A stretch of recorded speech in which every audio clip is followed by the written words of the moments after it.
할렐루야. 오늘 하나님께서 우리에게 허락하신 귀한 말씀은 시편 13편 말씀이 되겠습니다. 구약성경 810쪽에 있습니다.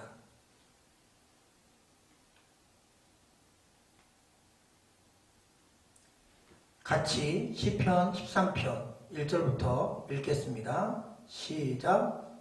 여호와여, 어느 때까지니까 나를 영원히 잊으시나이까? 주의 얼굴을 나에게서 어느 때까지 숨기시겠나이까? 나의 영혼이 번민하고 종일토록 마음에 근심하기를 어느 때까지 하오며 내 원수가 나를 치며 자랑하기를 어느 때까지 하리이까?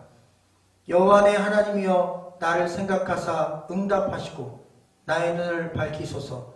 두렵건대 내가 사망의 잠을 잘까 하오며 두렵건대 나의 원수가 이르기를 내가 그를 이겼다 할까 하오며 내가 흔들릴 때에 나의 대적들이 기뻐할까 하나이다. 나는 오직 주의 사랑을 의지하였사오니 나의 마음은 주의 구원을 기뻐하리이다. 내가 여호와를 찬송하리니 이는 주께서 내게 은덕을 베푸심이로다. 아멘. 오늘 말씀의 제목은 나의 눈을 밝히소서입니다. 시편은 약 1000년 동안 기록된 하나님을 찬양하는 150편의 대서사 시이며 서정시입니다. 총 5권으로 구분되는데 오늘 우리가 읽은 이 13편은 첫 번째 권 제1편부터 41편에 해당하는 서두가 되겠습니다. 특별히 이 첫 번째 권 말씀은 구약성경 창세기와 그 의미가 상당히 유사하게 흘러갑니다. 그 핵심 내용은 인간의 축복과 타락 그리고 구원에 대한 이야기입니다.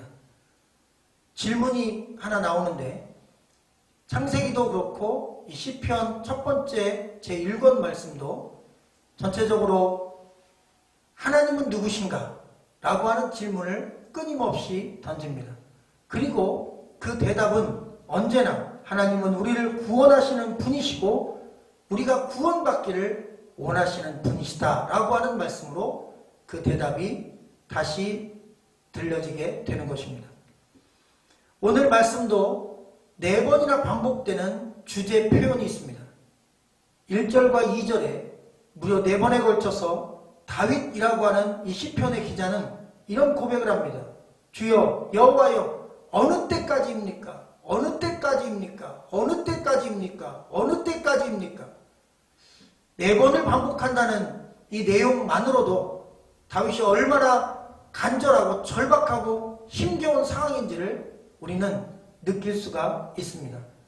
다윗은 이유를 알 수 없는 어려움 그리고 이해할 수 없는 고난, 고통을 수없이 지나야만 했습니다. 그의 인생은 동굴 같았고 때로는 터널 같았고 때로는 칠흑 같은 어둠 같았습니다. 청소년 시절은 나름 괜찮았고 골리앗을 이겼을 때만 해도 그는 영웅이 되어 많은 사람들에게 인정과 사랑을 받았습니다. 그러나 인기가 높아가고 왕의 권위가 흔들릴 것 같은 위협이 느껴지자 사울 왕으로부터 그는 위협과 도전과 그리고 살해 위기를 수없이 당하며 때로는 3000명, 5000명의 군인에게 쫓기기도 하고 대적들에 의하여 고발되기도 하고 너무나 살기 어려워 자신이 태어나고 자라고 그리고 희망과 꿈과 신앙을 가지고 지내왔던 고향 땅을 버리고 다른 나라로 잠시 몸을 피해서 그 곳에서 또 위험을 당하고 마치 정신적인 어려움이 있는 사람인 것처럼 침을 흘리고 벽을 긁적거리는 그러한 일까지 경험하며 그는 더 이상 낮아질 곳이 없고 더는 어두울 것이 없는 그런 험하고 칠흑같이 어두운 환경들을 계속 겪어내고 있었습니다. 바로 그런 상황들이 반복되자 그는 한두 해도 아니고 자기의 20대의 대부분의 시간을 그렇게 쫓기며 어둡고 힘든 시간을 보내고 있을 때 그에게는 어쩔 수 없이 이런 고백이 터져 나왔을 것 같습니다. 주여, 어느 때까지입니까? 도대체 어느 때까지입니까? 왜 침묵하시고 그리고 왜 대답이 없으신 겁니까? 라는 그런 질문이 계속 그의 입술을 통해 고백되는 모습을 1절과 2절을 통해 볼 수가 있습니다. 우리 한번 읽어보겠습니다. 1절, 2절 말씀 시작. 여호와여 어느 때까지니까 나를 영원히 잊으시나이까? 주의 얼굴을 나에게서 어느 때까지 숨기시겠나이까? 나의 영혼이 번민하고 종일토록 마음에 근심하기를 어느 때까지 하오며 내 원수가 나를 치며 자랑하기를 어느 때까지 하리이까? 이렇게 고백합니다. 제가 신학교 1학년 때 저에게 독서 과제를 내주신 교수님이 계십니다. 얼마 전에 저희 교회에서 말씀 전하신 바로 저희 은사님이신데, 안충근 목사님이라는 분이신데, 이 안 박사님이 앤드루 슈샤크의 침묵이라는 책을 읽고 에세이를 써오라는 과제를 내주셨습니다. 저는 신앙 서적인 줄 알고 가벼운 마음으로 기쁘게 읽었습니다. 그러나 이 책을 읽어가면서 점점 마음이 어려워졌습니다. 그 내용이 너무나 무겁고, 그리고 어린 신학생이 감당하기에는 상당히 힘든 주제들이었습니다. 17세기 일본을 배경으로 포르투갈의 한 선교사가 박해와 핍박과 배교 위협을 당하는 그런 어렵고 힘든 선교의 현장을 배경으로 하고 있습니다. 그 중에 인상적인 것은 농부 2명, 개종한 크리스찬이 된 농부 2명을 바닷가에 십자가 나무에 묶어놓고, 민물 때는 물속에 몸이 잠기게 하고, 썰물 때는 매서운 바닷바람, 겨울의 그 칼바람에 살이 찢겨나가게 하고, 그렇게 몇 날 며칠을 그렇게 고문하고, 그리고 자연의 상황 속에서 고통스럽게 신음하고 죽어가게 만든 다음, 그 사람들의 그 모든 고난과 어려움을 이 선교사가 보게 만드는, 참으로 그냥 마음을 편히 갖고 읽을 수 없는 그런 내용들이 많이 기록되어 있었습니다. 결국 시간이 지나 이 선교사도 붙잡힙니다. 그리고 그 당시 일본 정부는 이해할 수는 없는데 이 선교사는 박해하거나 그리고 어떤 고문도 하지 않습니다. 그리고 선교사에게 배교하라고 계속 권유합니다. 당신이 배교하면, 네가 배교하면 더 이상 박해하지 않을 것이고 더 이상 죽는 사람도 없을 것이다. 만약 배교하지 않으면 박해는 심해질 것이고 점점 더 많은 사람들이 죽어나갈 것이다. 그리고 이 선교사가 보는 앞에서 선교사가 복음 전하여 구원한 수많은 성도들이 고문받는 장면을 보게 합니다. 죽어가는 장면을 보게 합니다. 더 이상 선교사는 결정을 미룰 수가 없게 돼요. 하나님 앞에 호소합니다. 하나님 어떻게 하면 좋습니까?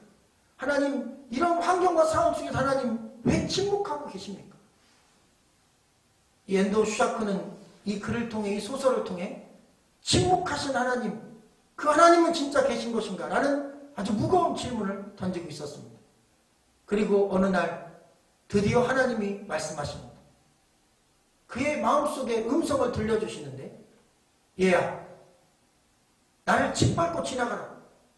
예수님의 사제를 짓밟고 침뱉고 지나가면 더 이상 박해하지 않고, 배교하면 더 이상 박해하지 않는다는 일본 정부의 그 말을 들어라. 어차피 나는 너희들에게 짓밟히러 왔다. 어차피 나는 너희들을 살리기 위해서 이 땅에 와서 고난과 핍박을 받기 위해 어차피 이 땅에 왔다. 그러니 나를 짓밟고 지나가라. 아들아, 그렇게 해라. 결국 그 마음의 감동의 말씀을 그는 믿고 배교합니다.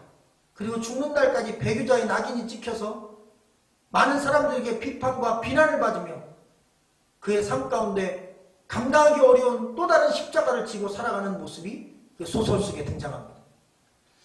참으로 이해할 수도, 그리고 어떻게 표현할 수도 없는 충격이 아직도 마음속에 있는 것을 저는 마음 한켠에 갖고 있습니다. 여러분, 이렇게 하나님은 우리가 어려움 당하고 힘든 환경 속에서 때로 침묵하시고, 그리고 아무 말씀도 안 하시고 어떤 응답도 없는 것 같은 그런 답답한 환경을 우리는 경험할 때가 있습니다. 다윗만이 아니라 우리도 그렇습니다. 지난 1년 동안 주여 어느 때까지입니까? 도대체 이 어려움은 어느 때까지입니까? 도대체 이 코로나는 어느 때까지입니까?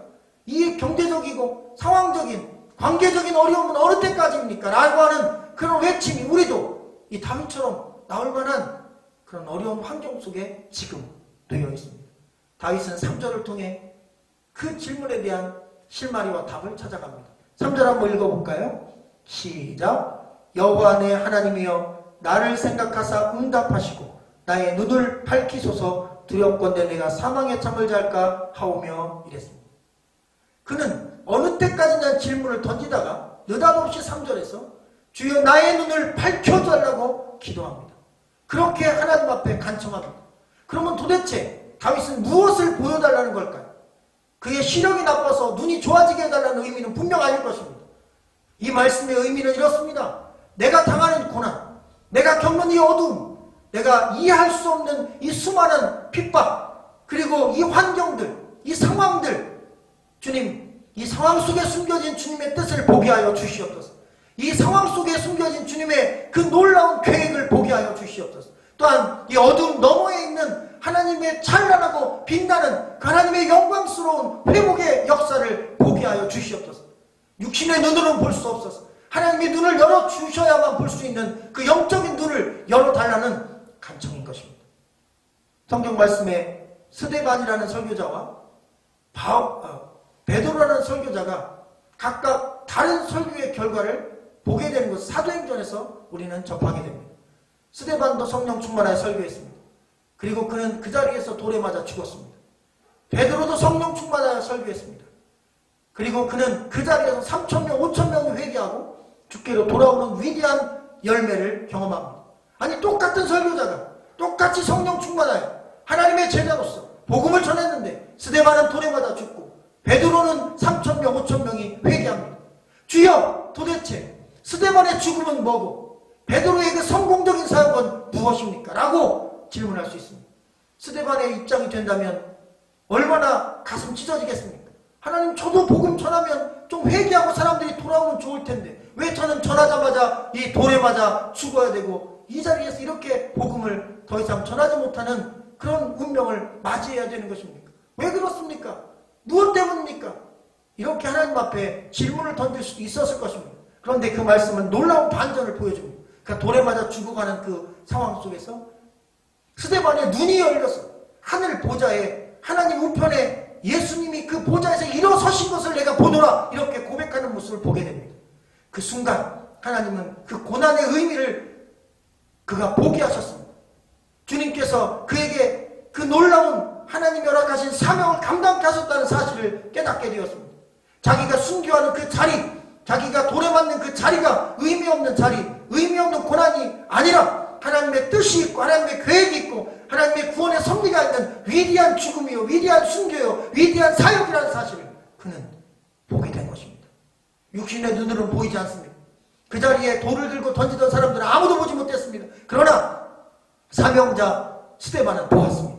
주님을 보았습니다. 하나님을 보았습니다. 고난의 현장에서 역사하시는, 그리고 뜻을 갖고 계획을 갖고 그의 순교가 의미가 있다는 사실을 그는 보았습니다. 눈이 열린 것입니다. 여러분, 하나님의 말씀을 이해하는 것이 아니라 해석받는 것입니다. 자기의 삶이, 자기의 고난이 무슨 의미인지 깨닫고 해석받는 것, 바로 그것이 눈이 열려 보는 것입니다. 베드로도 스데반도 각각의 사명이 있었기에 그 사명을 감당했고 하나님의 계획이 있었기에 그 계획에 순종하여 쓰임받았다는 사실입니다. 마찬가지로 다윗도 수많은 어려움과 박해를 받았지만, 고난을 당했지만 그 고난이 의미가 있음을 보게 해달라고 하나님 앞에 기도했고 그는 끝까지 그 믿음을, 그 기도를 놓지 않았습니다. 마지막으로 우리 5절을 읽겠습니다. 시작. 나는 오직 주의 사랑을 의지하였사오니 나의 마음은 주의 구원을 기뻐하리이다. 그는 오직의 신앙을 가졌습니다. 오직 주의 사랑을 의지하는 그러한 신앙, 오직 주의 구원을 기뻐하는 그러한 신앙. 그는 터널같이, 동굴같이 어둡고 끝나지 않을 것 같은 20대의 그 어려운 터널, 그 어려운 고난, 그 어려운 고통, 그 어려운 쫓겨다님, 죽음의 위협, 그 칠흑 같은 시간들을 끝까지 오직 주의 사랑을 의지하고 견디고 오직 주의 구원을 기뻐하며 견디고 하나님이 계획하신 뜻이 있을 거라고 그는 믿고, 그리고 눈을 열어주셔서 그 뜻과 계획을 보게 해주신다면 내가 얼마든지 견딜 수 있다는 확신을 갖고 구원하신 하나님, 그리고 나를 사랑하신 그 하나님을 보게 해달라고 이 시를 통해 그렇게 간절히 간구한 것입니다. 제가 잊지 못할 유태인의 신앙 고백이 있어 마지막으로 소개해 드릴까 합니다. 믿음이란 무엇인가? 이해하는 것이 아니다. 믿음이란 무엇인가 이해할 수 없는 상황이지만, 믿을 수 없는 상황이지만, 그럼에도 불구하고 오직 나를 구원하시고 나를 사랑하시는 그분을 끝까지 믿는 것이다. 유태인들이 독가스실에서 죽어나갔습니다. 그리고 그 독가스실 벽에 세월이 지나 그들이 손톱으로 긁은 글씨가 있었습니다. 거기엔 이렇게 어둡고 칠흑같이 깜깜한 독가스실에서 죽어가며 기록한 글이 남겨져 있었습니다. 비록 이곳에 태양빛이 비치지 않지만 나는 저 하늘에 태양이 빛나고 있음을 믿노라. 어두운 시기입니다. 그러나 하나님은 살아계십니다. 우리를 구원하시고 사랑하십니다. 그분을 의지하고 승리하시기를 주의 이름으로 축원합니다. 우리의 눈을 열어주시는 주님, 우리의 눈을 밝혀주셔서 이 고난의 의미를 보게 하여 주옵소서. 예수 이름으로 기도합니다.